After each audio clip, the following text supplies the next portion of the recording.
Quelqu'un peut acclamer le Seigneur.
Nous sommes dans 1 Corinthiens chapitre 6, du 12e au 20e verset. Et puis après, nous lirons 1 Corinthiens chapitre 3, du 16e au 18e verset. Et en dernier lieu, 2 Corinthiens 3, 17. Je répète, 1 Corinthiens 6, 12, 20, 1 Corinthiens 3, 16, 18 et 2 Corinthiens 3, 17. Alors je vais lire. Nous avons déjà trouvé. On va lire. La Bible déclare ceci. Tout m'est permis, mais tout n'est pas utile. Tout m'est permis, mais je ne me laisserai pas asservir par quoi que ce soit. Les aliments sont pour le ventre, et le ventre pour les aliments.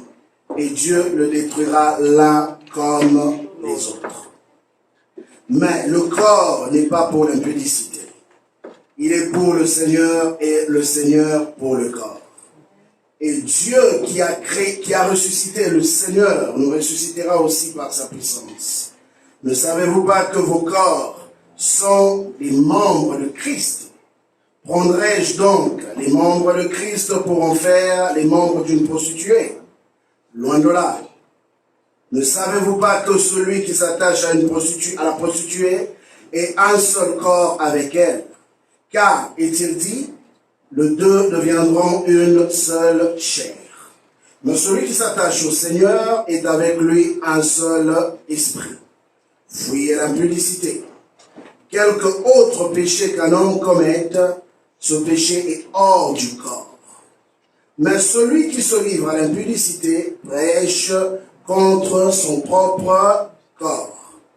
Ne savez-vous pas que votre corps est le temple du Saint-Esprit qui est en vous et que vous avez reçu de Dieu et que vous ne vous appartenez point à vous-même, car vous avez été rachetés à un grand prix. Glorifiez donc Dieu dans votre corps et dans votre esprit qui appartiennent à Dieu. En Corinthiens 3, 16 à 18, il est dit ceci.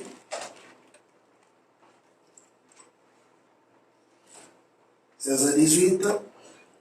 Ne savez-vous pas que vous êtes le temple de Dieu et que l'Esprit de Dieu habite en vous? Si quelqu'un détruit le temple de Dieu, Dieu le détruira. Car le temple de Dieu est saint. Et c'est ce que vous êtes. que nul ne s'abuse lui-même. Si quelqu'un parmi vous pense être sage selon ce siècle, qu'il devienne fou afin de devenir sage. 2 Corinthiens 3, 17. Ça, c'est le dernier passage de notre première série. 3, 17, la Bible dit ceci. Or, le Seigneur, c'est l'Esprit. Et là où est l'Esprit du Seigneur, là est la liberté. Est-ce qu'on peut acclamer pour ça? Acclamer pour la parole du Seigneur.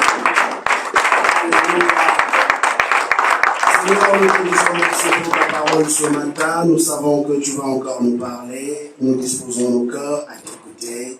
Et laisse au Saint-Esprit que tu sois maître de ces instants et sois la source de toute inspiration. C'est ainsi que nous t'avons prié au nom de Jésus. Nous disons tous Amen. Gloire à Jésus, nous pouvons reprendre nos places.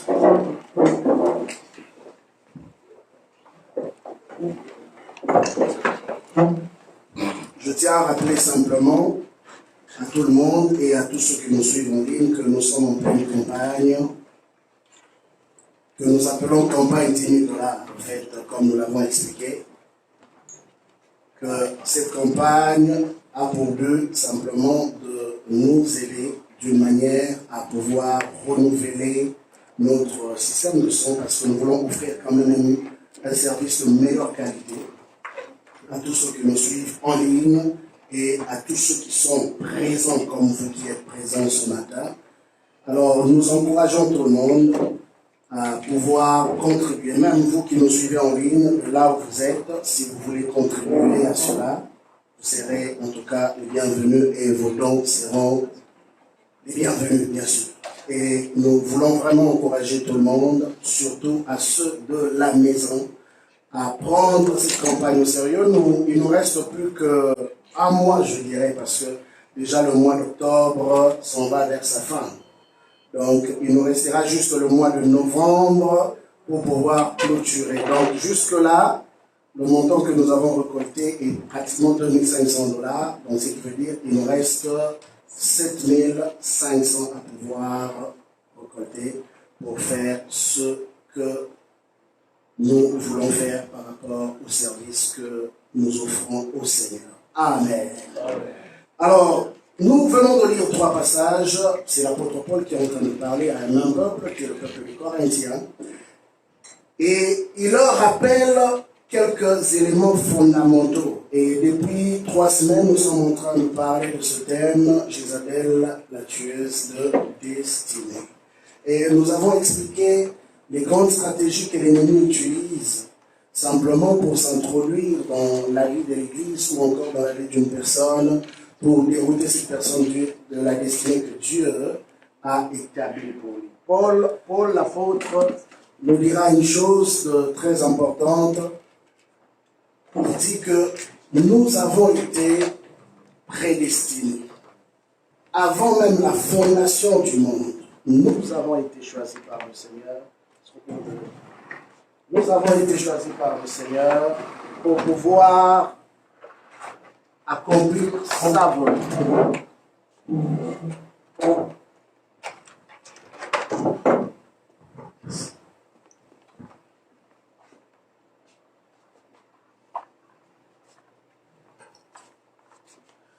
Pour pouvoir accomplir sa volonté. Mais nous voyons souvent que combien l'homme est combattu pour accomplir la volonté de Dieu. En soi, Dieu veut que nous puissions être tous les jours, à chaque instant, à ses côtés et vivre le bonheur.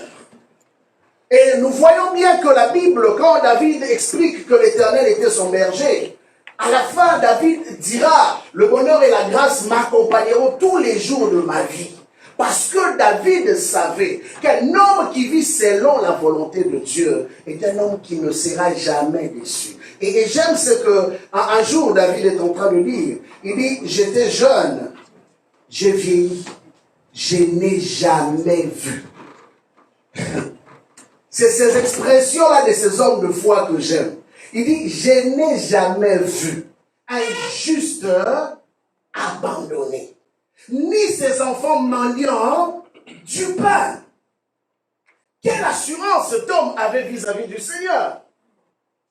Il n'a jamais vu. Bien aimé, quelqu'un peut-être me dira que non, cette parole n'est pas véridique pour moi parce qu'il m'est arrivé de vivre des situations compliquées. Non, bien aimé, il y a relation et relation dans la vie. Oui, il y a relation et relation. Il peut arriver, oui, de passer par des moments difficiles. Il peut arriver de vivre des moments d'obscurité. Mais une chose est vraie. Bien aimé, celui qui vit dans la volonté de Dieu ne sera jamais et jamais abandonné. Même à la dernière minute, j'ai écouté un témoignage. Bon, lui-même n'a pas voulu aller plus loin. Il nous a donné juste un glimpse. Il connaît ce qui s'est passé. Mais il nous a dit qu'est-ce qui s'est passé dans leur vie. Dieu les a visités sans leur dire qu'il les a visités. Ils se sont retrouvés simplement que quelque chose s'est passé dans leur vie et ils ont réalisé que non, ça c'est la main de Dieu. Regardez, savez-vous que Jésus nous enseigne une vérité. Il dit ceci. Avant même que tu n'aies ouvert ta bouche, ok? Avant même que tu n'aies fait ta demande, le Père Céleste savait déjà ce dont tu as besoin. Il savait d'avance. Mais comme il veut avoir une relation avec ses enfants, il a établi comme principe que nous puissions ouvrir nos bouches pour demander. Dieu n'est jamais surpris par nos demandes. Et Dieu n'est pas incapable de répondre à nos demandes. Voilà pourquoi il a dit demander. Et dans une autre version, Jésus ajoute, il dit, tout ce que vous demanderez. C'est bien aimé. Non seulement qu'on a dit demander, mais on ajoute pour dire tout ce que vous demanderez. Donc il n'y a pas de limite, il n'y a pas d'exception. Mais qu'est-ce que Dieu voit dans le tout? Dieu voit, en dépit de ce que nous adressons comme prière, sa volonté. Voilà pourquoi Jacques dira ceci. Il dit, vous demandez, mais vous ne recevez pas. Pourquoi? Parce que simplement, vous ne demandez pas selon la volonté. Selon ce que Dieu veut pour vous. Parce que Dieu a une priorité pour chacun. Dieu a un plan pour chacun. C'est pourquoi Paul il parle aux Corinthiens, leur dit, tout m'est permis, mais tout ne m'est pas utile. Mais savez-vous que par moments, certaines guerres, nous le créons nous-mêmes dans nos âmes? Certaines guerres, nous le provoquons nous-mêmes. Parce que nous voulons avoir ce qui ne nous a pas été destiné. Je parle de Jézabel, la tueuse de destinée. Cela veut dire quoi? Dieu, dans chacun tel que nous sommes assis, a un plan, a un programme bien établi et bien précis. Mais quand nous venons dans le monde, il arrive que ce que nos yeux voient, c'est ce qui nous attire. Mais il y a un plan pour toi. Il y a un programme pour toi. Mais toi, tu veux le programme de l'autre.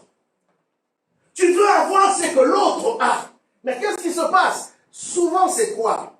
C'est que le diable vient déposer dans ton esprit un désir. Il vient déposer dans ton cœur des pensées de vouloir posséder ce qui n'a pas été préparé pour toi. Et c'est ce qui arrive souvent dans l'esprit de l'homme. La guerre qu'il y a dans nos esprits. Et de fois, nous pensons que Seigneur, mais j'ai prié, j'ai demandé, mais pourquoi je n'ai pas reçu? Mais est-ce que cela t'a été destiné? Comme dira un homme, il n'y a jamais de réponse négative dans une prière. Est-ce que vous le croyez? Il n'y a jamais de... Dieu ne dit jamais, ne donne jamais de réponses négatives. Qu'est-ce qu'il voulait expliquer? Il disait ceci, que même quand Dieu dit non, c'est positif. Parce que le nom de Dieu cache une réalité que les yeux de l'homme ne voient pas. Amen. Et souvent, nous pensons que quand Dieu nous dit non, il ne nous aime pas. Pour les parents le savent très bien. Par moment, l'enfant te demande quelque chose, tu lui dis non. Ce n'est pas parce que tu ne veux pas lui donner, mais c'est parce que quelque part aussi, tu trouves que ce n'est pas nécessaire pour lui. Et Dieu est comme ça avec nous. Des fois, il nous dit non, mais le non de Dieu est positif. Mais le problème de la chair, c'est que la chair veut tout avoir. Et c'est là que Jézabel vient intervenir. Akab avait un problème. Un jour, Akab voulait avoir une ferme, mais qui ne lui appartenait pas. Il va, il demande au propriétaire. Il dit à ce propriétaire, donne-moi ta ferme au prix d'argent. L'homme lui regarde, il dit non, ça c'est l'héritage familial. Je ne peux pas te donner, parce que ce serait fouler au pied le nom de ma famille. Akab a compris cela. Parce que dans la culture juive, ce qu'on appelle héritage, c'est quelque chose de très précieux. Akab est parti, mais il était quand même triste. Parce qu'il voulait avoir ce terrain-là.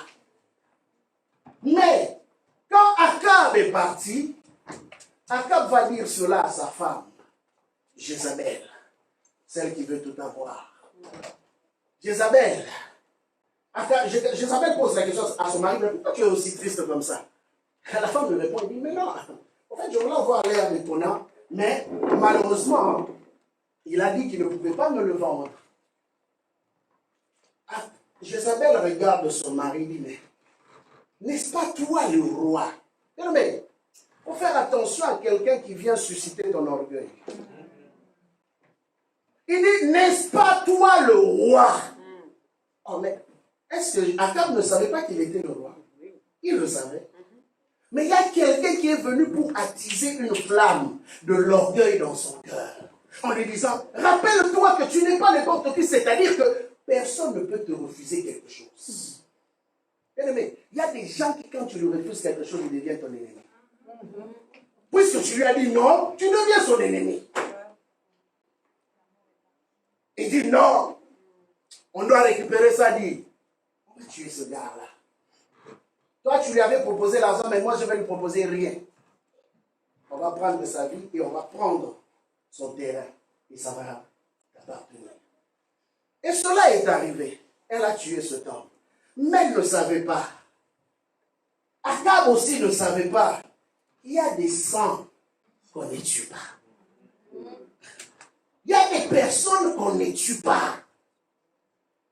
À cause de cela, Akab s'est retrouvé dans des problèmes sérieux avec le Seigneur. Le Seigneur a tellement été irrité par cela. Et de la même façon que vous l'avez tué, vous aussi vous serez traîné comme ça. Comme la Bible dit, qui tue par l'épée, périt par l'épée. Qu'est-ce que je veux nous dire par là?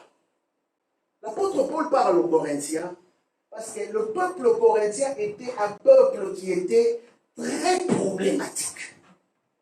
Des gens qui ont accepté le Seigneur Jésus, mais très problématiques. C'est comme je pourrais dire les chrétiens du 21e siècle. Ils ont accepté Christ, mais ils veulent vivre comme eux ont décidé de vivre. C'est comme le passage biblique d'Ésaïe 4 qui nous dit que cette femme viendra agripper un homme et diront à cet homme, nous voulons seulement porter ton nom. Mais, à part ton nom, nous ne voulons rien d'autre de toi. Je veux juste qu'on m'appelle chrétien. Je veux juste qu'on m'appelle chrétienne. Je veux juste être membre de l'église temple de Dieu. Mais ma vie, ne la regardez pas, ce n'est pas votre problème.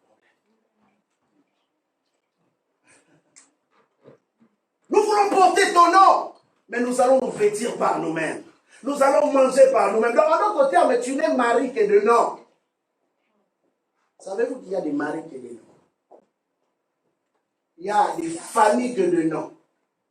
Mais dans la vraie chose, la famille n'existe pas. Il y a des foyers que de nom. Mais dans la profondeur, il n'y a rien. Et c'est ce qui s'est passé. Ces femmes sont venues. Donne-nous seulement ton nom. C'est tout ce que nous voulons de toi. Parce que derrière ton nom, il y a la gloire. Derrière ton nom, il y a des accès. Quand je dis que je suis chrétien, tout le monde me croit. Tout le monde m'ouvre le cœur. Tout le monde m'ouvre la porte. Mais dans mes habitudes, je n'ai rien à voir avec ce que je professe de ma bouche. Quand je quitte l'église, je suis moi-même. Quand je suis ici, je dis Alléluia, Amen. Je ferme les yeux, même je pleure quand on chante. Mais dès lors qu'on sort, ah, cette prédication-là, c'est pour l'église. Ça, c'est ma vie. Bien aimé. Paul dit à ces hommes que vous savez que la vraie spiritualité, c'est la façon dont tu gères ton corps. Amen. Le saviez-vous? Il dit ceci. Glorifiez Dieu et dans vos corps et dans votre esprit. Il y a des gens qui glorifient Dieu comment? Je ne sais pas comment je pourrais les qualifier. Il y a deux dimensions. Même Jésus est allé même dans 3 dimensions. Il a parlé du corps, de l'âme et de l'esprit. Et ici, Paul, spécifiquement, a martelé sur le corps et sur l'esprit. Parce que ces hommes avaient un sérieux problème. Prophétiser, ils prophétisaient. Prêcher, ils prêchaient. Chanter, ils chantaient. Servir, ils servaient. Mais en ce concernant leur corps, Paul même se dit dans 1 Corinthiens chapitre 5, ce que j'entends dire de vous est même pire que les païens. Même les païens de foi ont des valeurs. C'est ce que Paul voulait dire. Même les païens de foi, ils ont quand même des limites. Mais vous n'avez même pas de limites. Vous n'avez même pas de limites. Il va plus loin encore en disant, si j'étais là avec vous physiquement, un tel homme, je l'aurais déjà livré à Satan. Et il ajoute, il dit, le niveau d'impudicité qui se passe au milieu de vous chrétiens, même les païens ne sont pas comme ça. C'est que les gens oublient que le corps que nous avons est l'enveloppe qui transporte la gloire de Dieu. L'une des raisons pourquoi le diable s'attaque à ce corps que tu as, l'une des raisons pourquoi Jézabel veut corrompre ce corps que tu as, parce qu'il sait que le seul endroit où Dieu a décidé de se faire transporter, comme dans, je peux dire quoi, un moyen de transport. Le seul endroit que Dieu a décidé d'utiliser comme moyen de transport, c'est le corps humain. Et il a fait de nous le reflet de sa gloire. Mais ce corps-là doit être tenu d'une manière stricte et dans la sainteté. Voilà pourquoi il dit que Dieu est saint. Et il faut que vos corps aussi puissent l'être. Il faut aussi que vos corps puissent l'être. Voilà la raison de tous les combats que Jézabel lance dans l'Église. Voilà la raison de tous les combats que Jézabel lance dans la vie des chrétiens. Dans le livre d'Apocalypse, chapitre 17, verset, je lirai plus le verset 6, Apocalypse 17.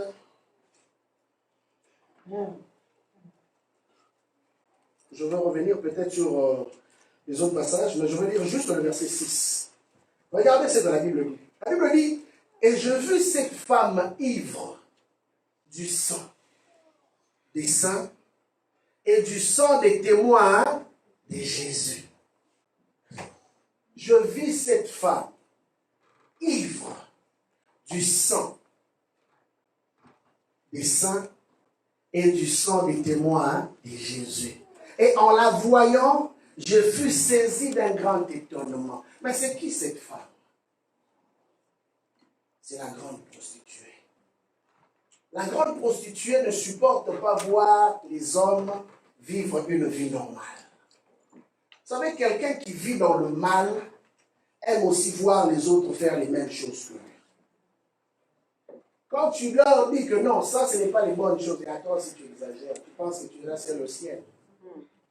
N'est-ce pas? On dit un peu seulement, goûte seulement un peu.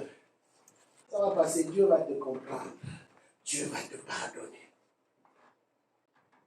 Mais dans la vraie réalité de ce qu'on ne te dit pas, comme un langage politicien, il y a des choses qui ne disent jamais clairement. Il y a toujours un soubassement dans tout ce que le diable te propose. Et Paul, tirant les oreilles de ces hommes, il dit ceci: ne savez-vous pas que vos corps sont les temples du Saint-Esprit et que nous ne sommes pas destinés à livrer nos corps à la prostitution? Quand il parlait de la prostitution, qu'est-ce qu'il voyait? La prostitution, c'est lorsque Dieu n'est pas maître de nos vies. Amen. Je vais expliquer. Quand ici Paul est en train de parler de la prostitution, c'est pas que tous ces hommes-là allaient coucher avec des prostituées. C'est pas que tous ces hommes-là allaient se payer des prostituées dans les rues. Non. Non. Paul était en train de parler de l'aspect spirituel. Parce que dans chaque homme tel que nous sommes, la Bible dit que, n'oubliez pas qu'en l'homme, c'est d'abord, c'est l'esprit. Et un homme qui n'a pas comme guide, maître, le Saint-Esprit, c'est un autre esprit qui le contrôle. Et sachez-le, quand c'est un autre esprit qui te contrôle à la place de l'esprit de Dieu, spirituellement, tu es une prostituée.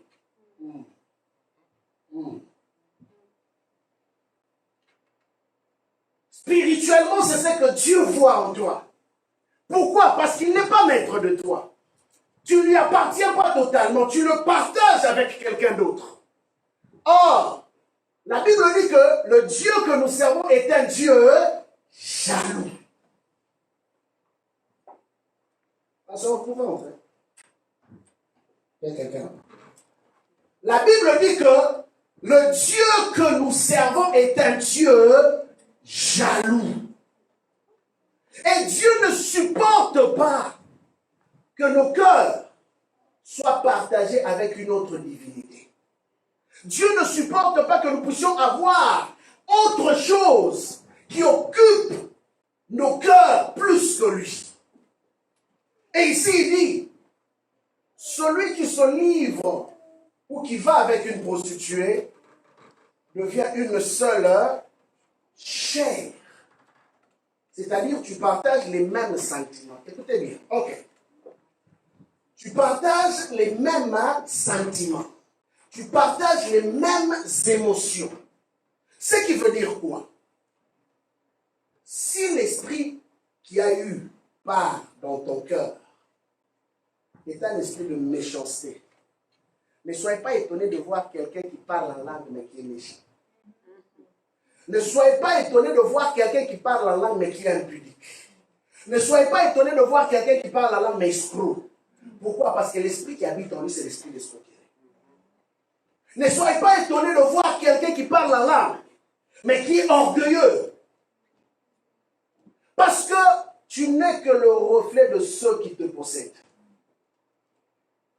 Amen. Amen. Paul ajoute ceci. Les aliments, tout m'est permis, mais tout n'est pas utile.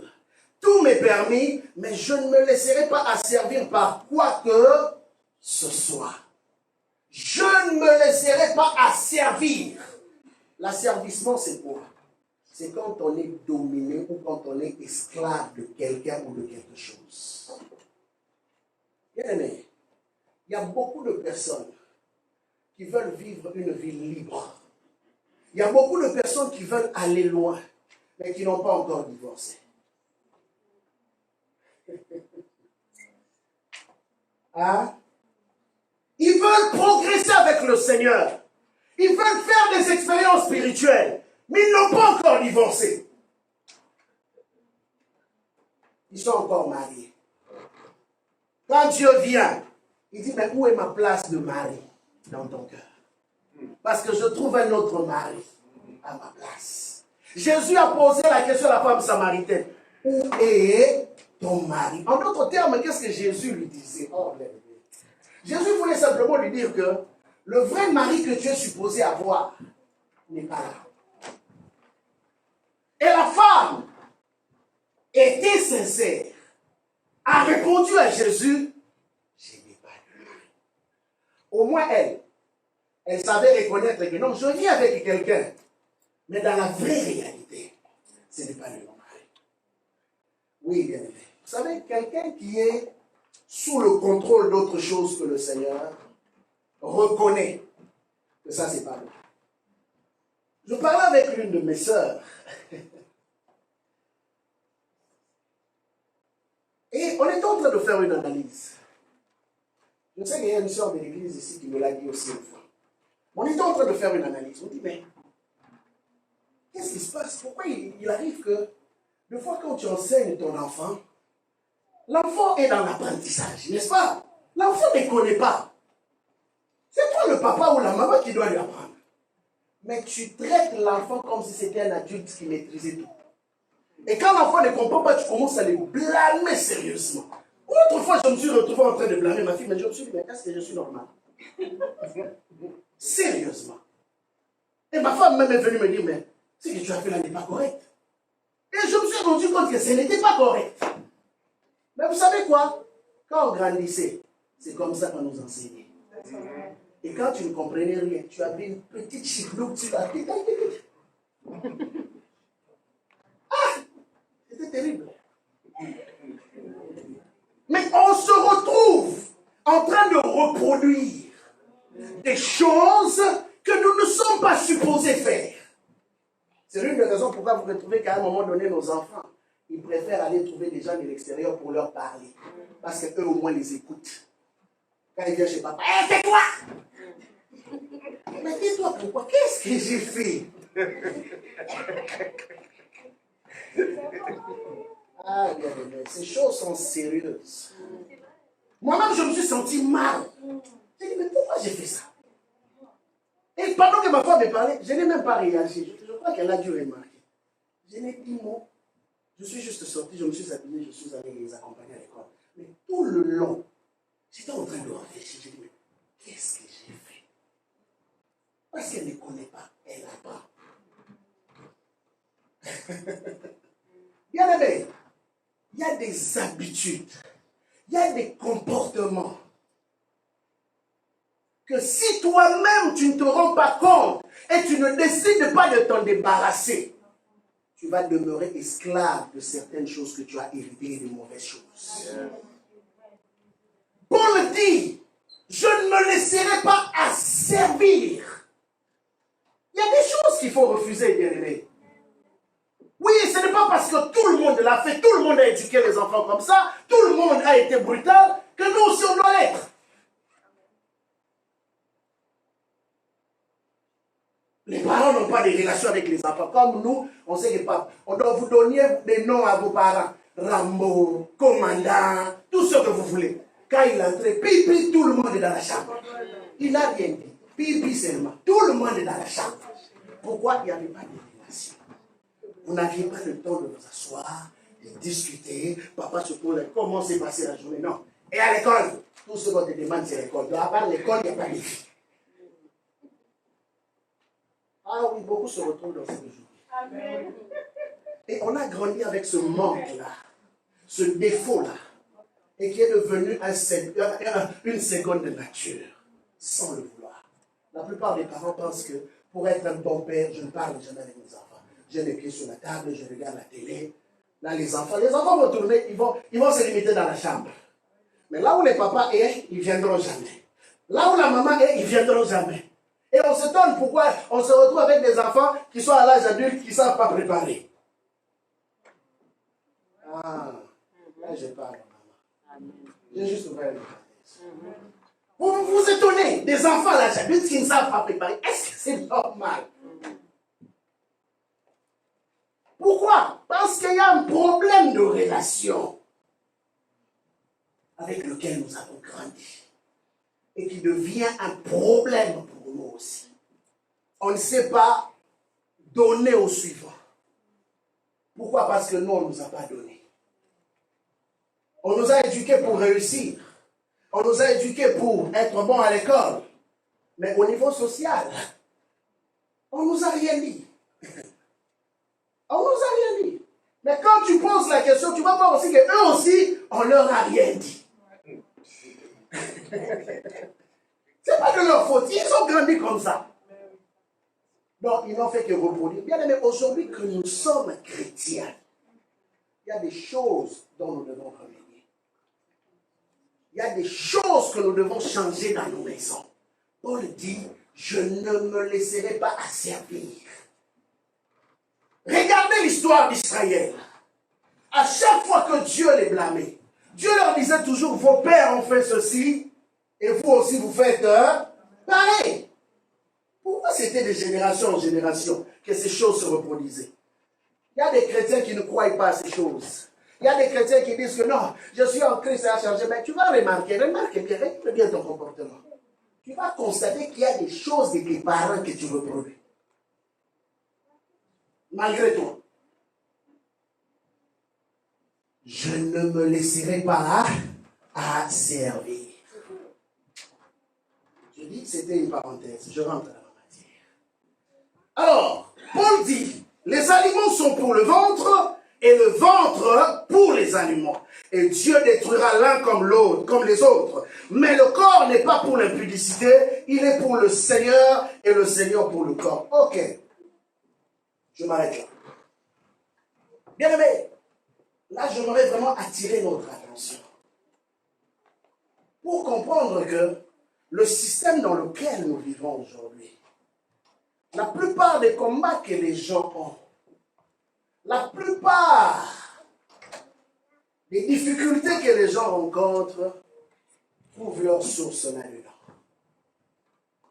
Le diable a commencé par asservir les gens, a commencé par rendre les gens esclaves de certaines habitudes. On ne s'est pas rendu compte que ces habitudes étaient mauvaises. Et comme j'ai expliqué l'autre fois, les plus grandes portes d'entrée que Jézabel utilise sont les souffrances, d'abord les souffrances, et de deux, les blessures du passé.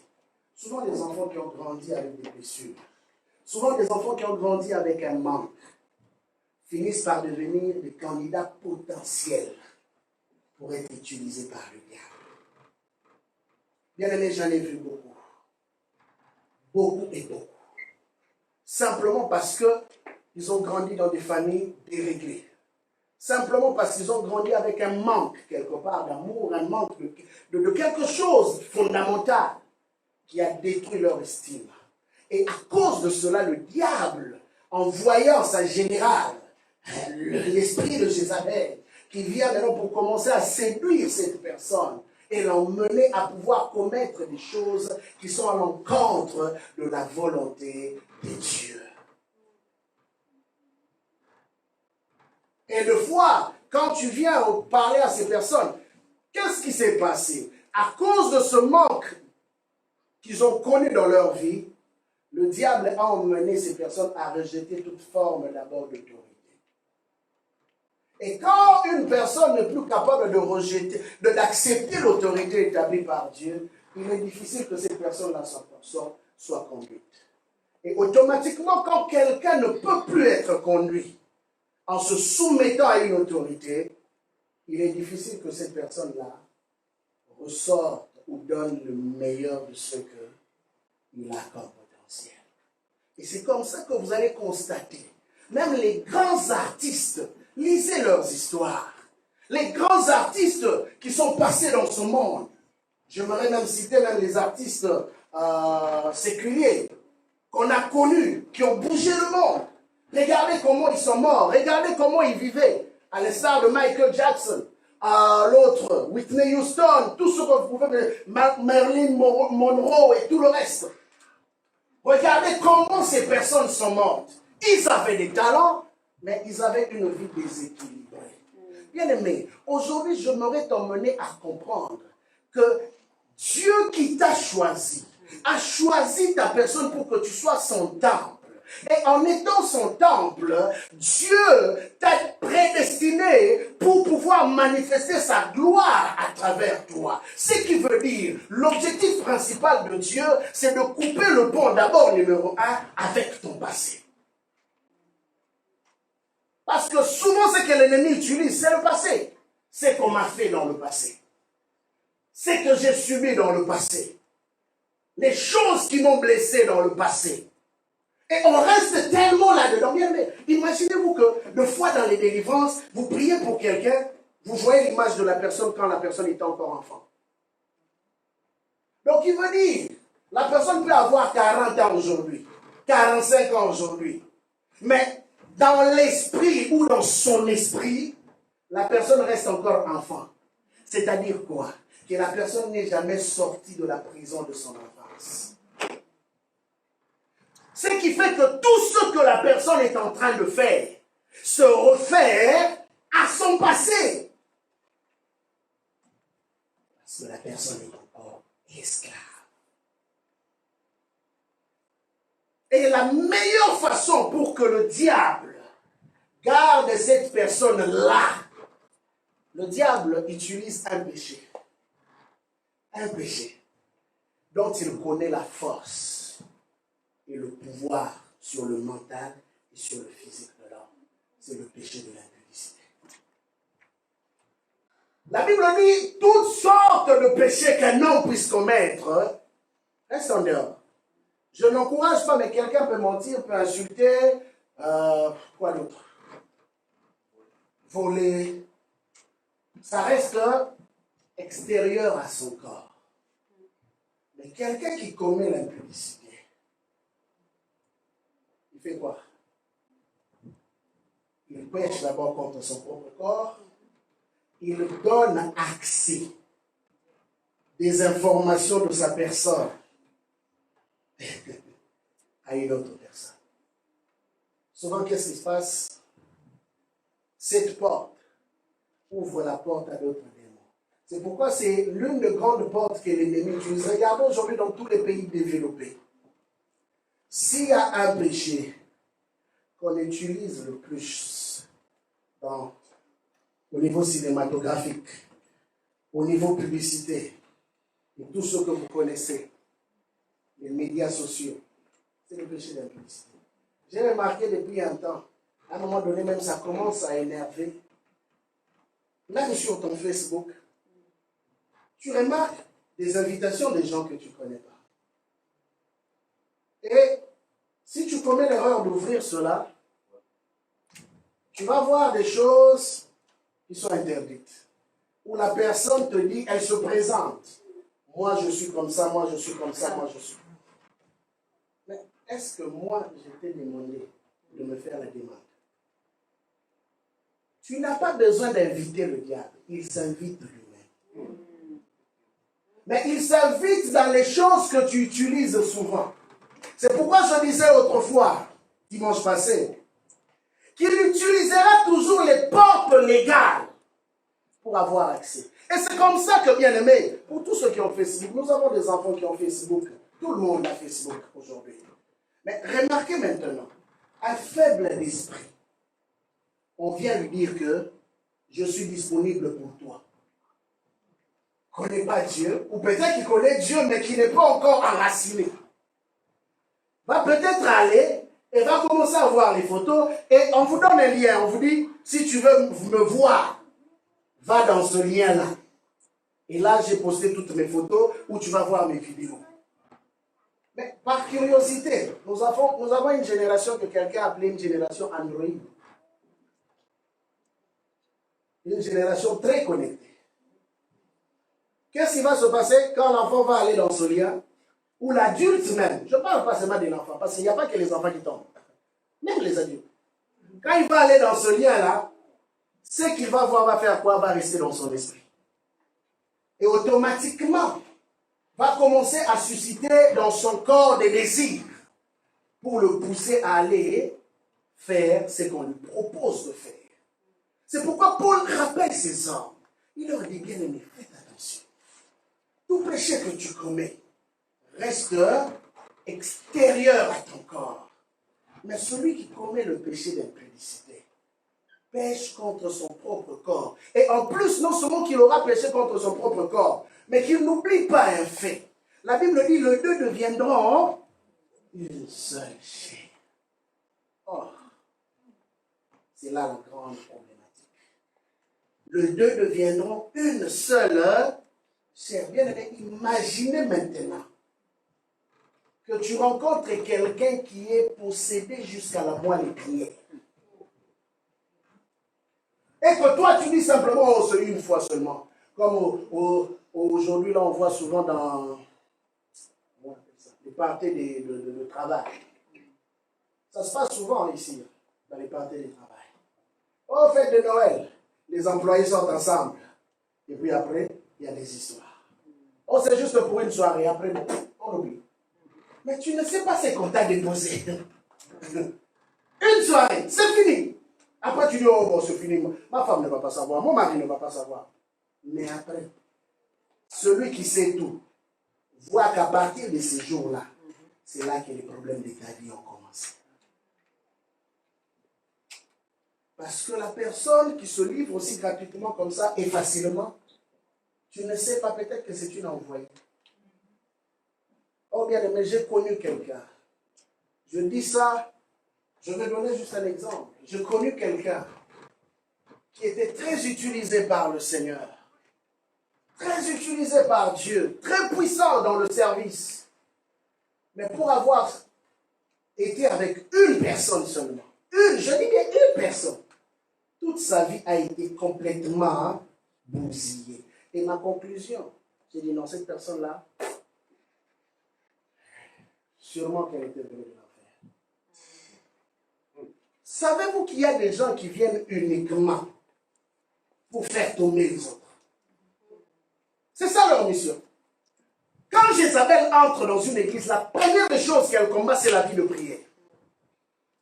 Et vous allez constater, je parlais avec un frère un jour qui m'a dit, pasteur, je regrette beaucoup dans ma vie. Je marchais très bien avec le Seigneur, dans la crainte de Dieu. Mais un jour, j'ai eu quelqu'un, une sœur. Et j'ai dit, bon, je vais épouser cette sœur. Mais lui ne savait pas que ce n'était pas une sœur comme les autres.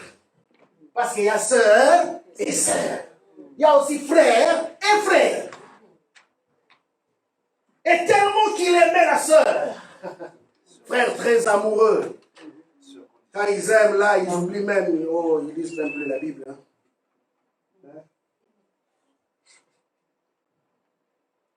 Le frère est devenu un poète. Et au finish, le frère a glissé dans la sauce. Et après, la vie spirituelle du frère a été complètement bousillée. Ce n'est pas qu'il avait prévu de le faire. Ce n'est pas qu'il avait prévu de tomber. Mais l'envoyé qui est venu vers lui avait une mission. Regardez, pendant que toi tu viens pour prier, sache-le que le monde de ténèbres a aussi des planifications. À chaque fois que toi tu pries, tu les déranges. Ah oui, ça il faut que tu comprennes. C'est pourquoi j'ai dit l'autre fois que nous sommes dans un monde de guerre. Tu les déranges. Et aussi longtemps que tu vas être un dérangement pour eux, ils ne vont jamais croiser les bras. Ils vont toujours travailler pour vouloir te faire tomber. Voilà pourquoi Jésus, parlant aux disciples, il leur dit ceci. Je vous envoie. Ah, Jésus. Tu envoies, mais où? Au milieu de loups. Jésus sait que c'est des loups, mais il vous envoie quand même. Il dit, allez là-bas, ce sont des loups. Mais si toi tu penses que ce sont des agneaux, la faute est à qui? Hein? Jésus a dit que ce sont des loups. Mais toi tu penses que ce sont des agneaux, puisqu'ils sont dans l'église, c'est qu'ils sont corrects. Ah, pensez que tout le monde là qui parle la langue est correct. Bien aimé, on a déjà délivré quelqu'un. Pendant que la personne parlait en langue, c'était des démons qui parlaient et qui nous maudissaient. Il fallait le discernement pour comprendre que le parler en langue là, ce n'était pas le Saint-Esprit. Vous qui pensez que tout le monde qui parle en langue là, c'est le Saint-Esprit. Détrompez-vous.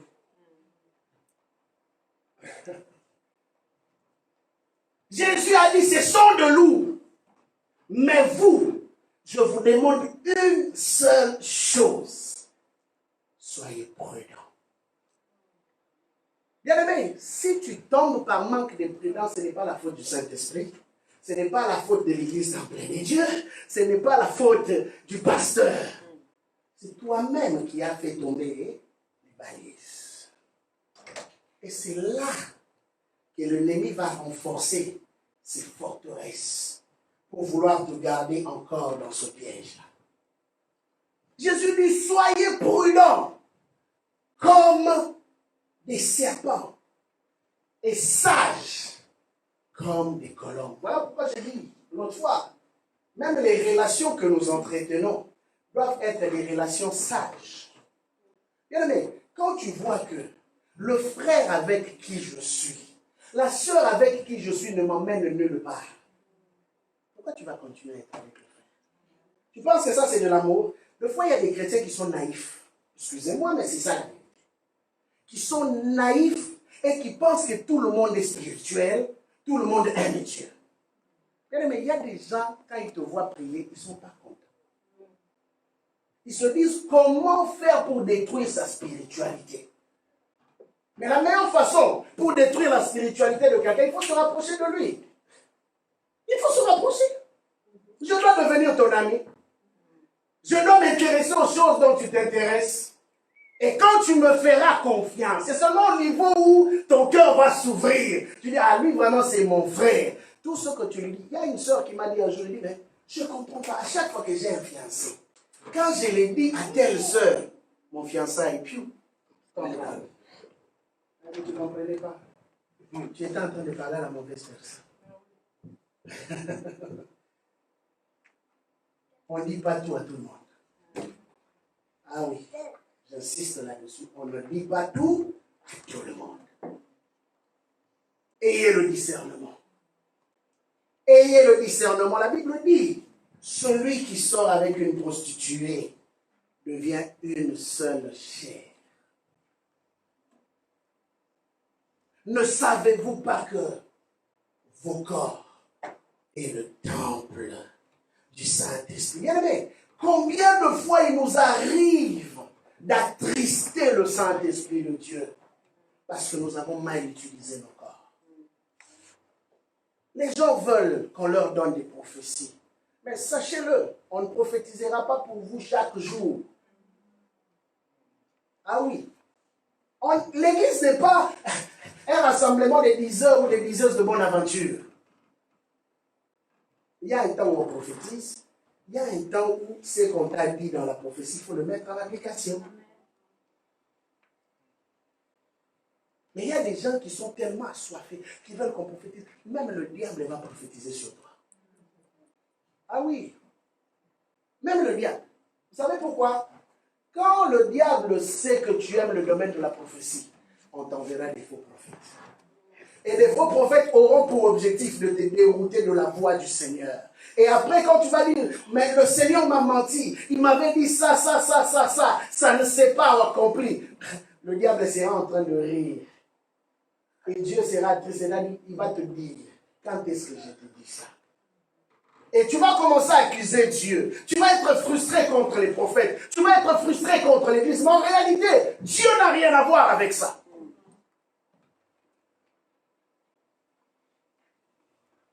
Dieu n'a rien à voir. Le discernement. J'insiste beaucoup, bien aimé, sur ce point-là. Parce que je constate que beaucoup de chrétiens ils font trop confiance bêtement. Bêtement. Ils laissent leur tête être touchée par n'importe qui. Il y a des gens qui ont reçu des transmissions des démons par imposition des mains. Je n'en parle pas aujourd'hui, mais c'est tout un ministère, l'imposition de mains. Mais qui t'impose les mains? Et autre chose encore, que l'ennemi utilise aujourd'hui. Il y a des gens qui ont chaque prophète ou chaque pasteur pour un domaine spécifique de leur vie. Non? Ah oui. Quand ils veulent le mariage, ils ont un prophète qui s'appelle en Haïti. Quand ils veulent de l'argent, ils ont un prophète qui s'appelle en Côte d'Ivoire. Quand ils veulent le travail, ils ont un prophète qui s'appelle au Congo. C'est comme ça. Ils ont des prophètes partout. Et le prophète intel m'avait dit, le prophète, hey.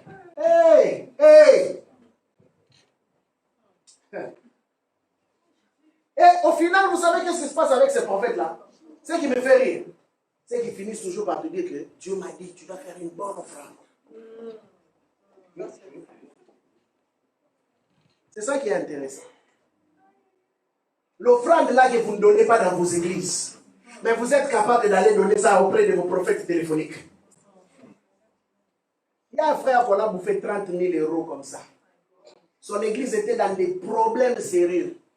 Mais un prophète est venu prophétiser. Je vois des serpents sur ta tête et tout le reste. Ils aiment ça. Oh.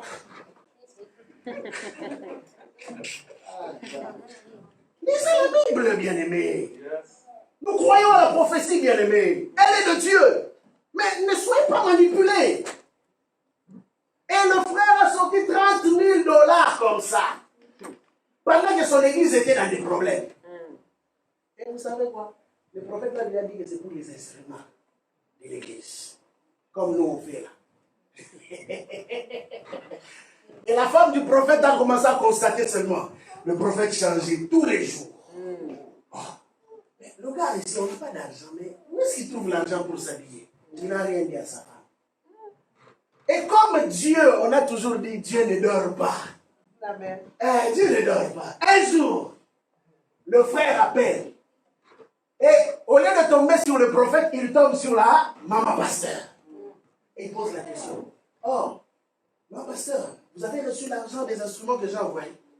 Oh, quel argent? Il dit, mais non, j'ai fait un transfert d'argent pour que vous puissiez acheter les instruments comme le prophète me l'avait dit. Oh, de combien? Autant. Ah bon? Ok. La maman pasteur avait tous les éléments. Elle appelle maintenant le pasteur, le prophète. Oh, dis-moi, toi, tu as reçu l'argent pour l'église. À l'église, là, on n'a rien. Qu'as-tu fait de cet argent? Oh. Sans explication. Et vous savez, la suite, c'est quoi? Divorce. Divorce. Le mariage capote. L'église a fermé. Il n'y a plus rien. Tout ça pourquoi? Parce qu'un frère aimait qu'on lui dise au téléphone, on a vu des serpents sur ta tête. Sans discernement.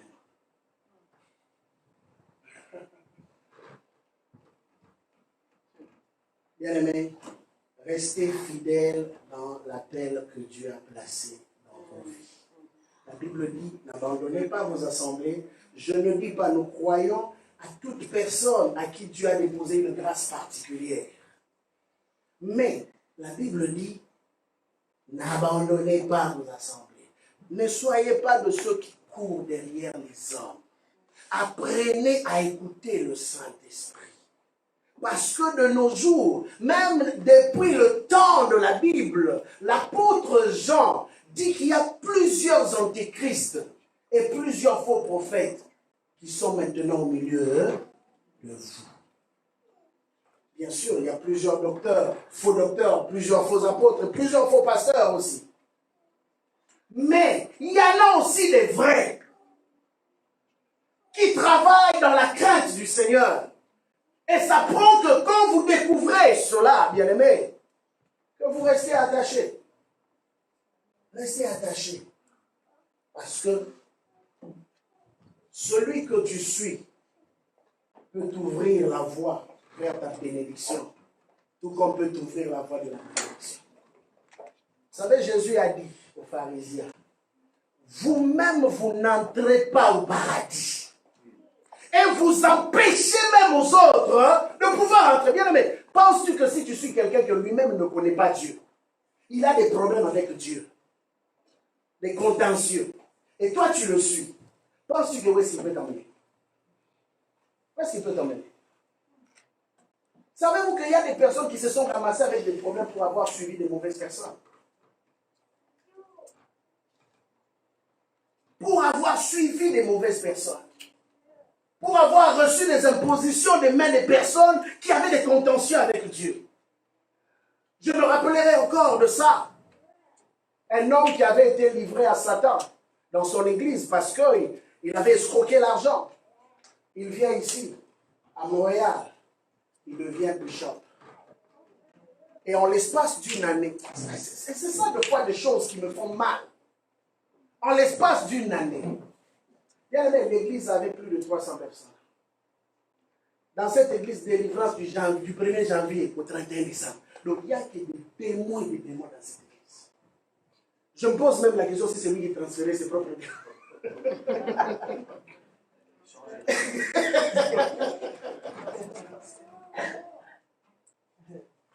Aujourd'hui, je vous parle, il n'y a plus rien. Parce que quand Dieu a décidé de se lever, bien, mais tu peux tromper les gens pour un temps. Mais tu ne tromperas pas les gens pour toujours. Amen.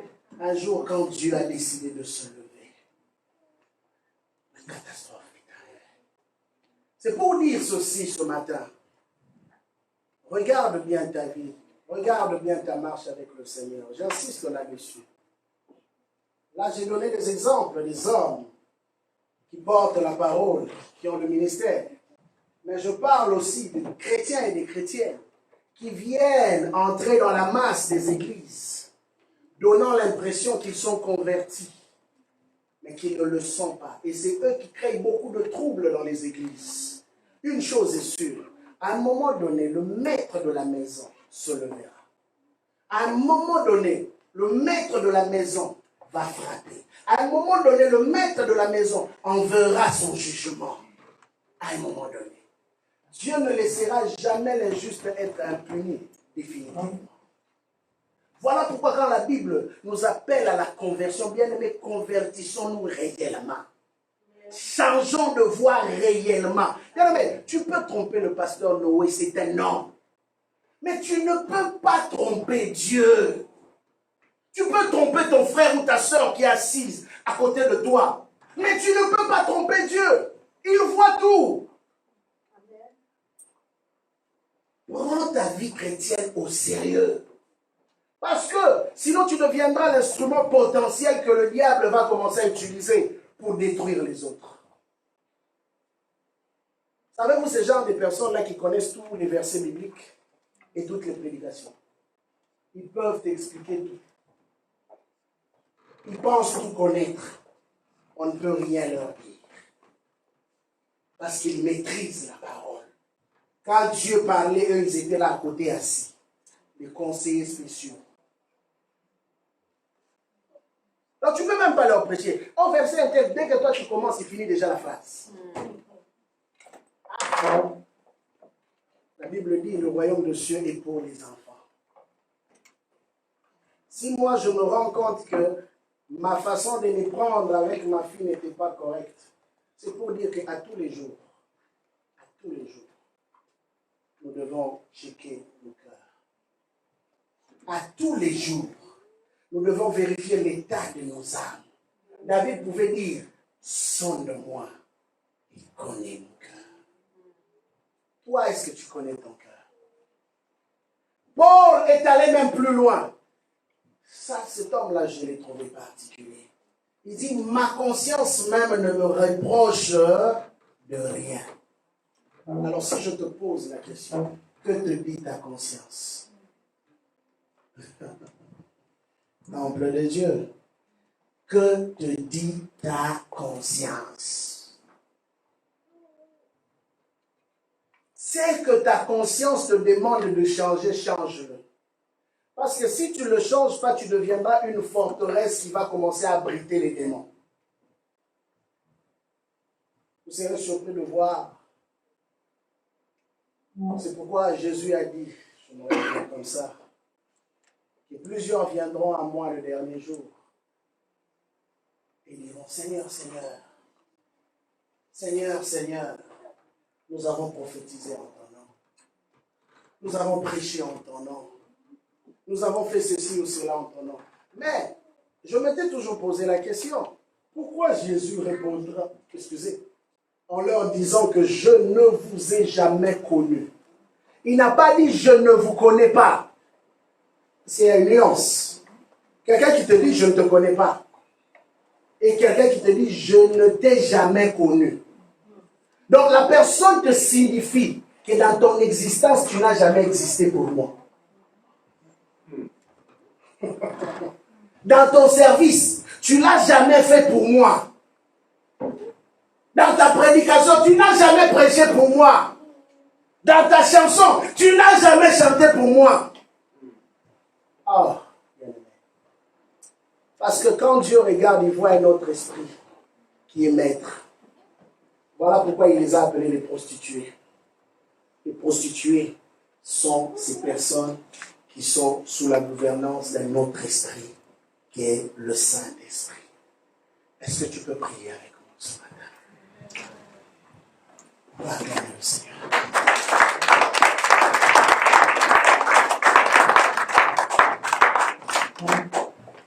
Je ne vous ai jamais connu. Oh bien-aimé, ce jour-là, je crois par la grâce de Dieu, après avoir écouté ces choses, tu feras partie de ceux qui, quand Jésus viendra, il dira, heureux ou heureuse, bon et fidèle serviteur ou servante. Tu as été fidèle à peu de choses. Maintenant, je pourrai te confier les plus grandes choses. Entre dans la joie de ton être. C'est ce que le Seigneur veut de toi. C'est ce que le Seigneur cherche de toi. Oui, bien-aimé, regarde ton niveau de relation avec Dieu aujourd'hui. C'est le temps pour toi de régler cela. Assure-toi que tu es en bon terme avec le Seigneur. Oui, bien-aimé, c'est un combat de tous les jours. Oui, pendant que la chair te réclame le sommeil, pendant que la chair te réclame de satisfaction, de distraction, le Saint-Esprit t'appelle et te dit, je te veux. Le Saint-Esprit t'appelle et te dit, je te veux dans ma présence. Quelle est la voix que tu écoutes, bien-aimé? Ce matin, le Seigneur t'interpelle. Il te veut dans sa présence. C'est le temps pour toi de changer. Si tu constates qu'il y a des choses qui ne sont pas conformes à la volonté de Dieu, c'est le temps pour toi de dire, Seigneur, je viens me repentir au devant de toi. Je te demande pardon. Viens changer telle chose dans ma vie. Car je veux être correct avec toi. Les hommes peuvent ne pas voir cela, mais toi, tu le vois. Change mon cœur. Change ma vie, je veux te ressembler. Bien aimé, élève ta voix, prie le Seigneur ce matin. Élève ta voix, prie.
Seigneur, dans le nom puissant de Jésus, que cette parole trouve sa place dans le cœur d'un homme, d'une femme.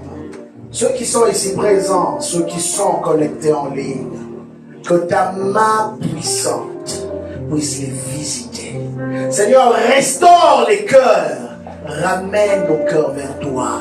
Je brise, Seigneur, oh Dieu, toute influence de l'ennemi dans le ciel de mon frère, dans le ciel de ma sœur. Éternel, aujourd'hui, je déclare que tous ceux qui, Seigneur, étaient liés, tous ceux qui, Seigneur, étaient, oh Dieu, enfermés, soient débloqués, Seigneur. Restaure cette relation de ton peuple avec toi et emmène ton peuple à te connaître plus, à te servir dans la crainte, à te servir dans le respect, à te servir dans l'amour, un amour complet, un amour non pas partagé, mais un amour qui est totalement, Seigneur, dévoué à toi. Seigneur, fais ce que tu as à faire dans la vie, Seigneur, de ton Église.